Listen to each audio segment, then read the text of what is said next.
Okay, so let's solve the previous posted problem on the page.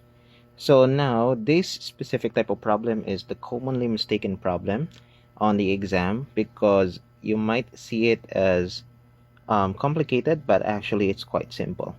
So first, let's identify all the given items here.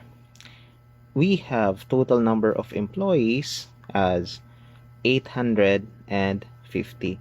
Now we are considering 850 employees because, again, the question is percentage of all applicants, and the qualified out of 850 is 800, and of course out of 800 there are 15% of them who failed or didn't take the examination. So basically it's like the given already, but what really relies here is the applicants who took the written examination.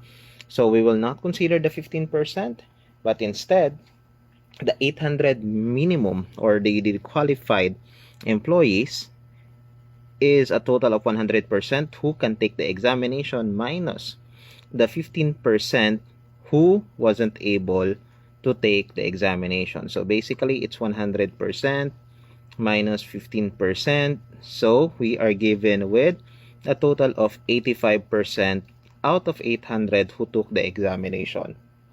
With that being said, let's calculate the total percentage of the total people who were able to took the exam out of 850 employees. So that would be our solution.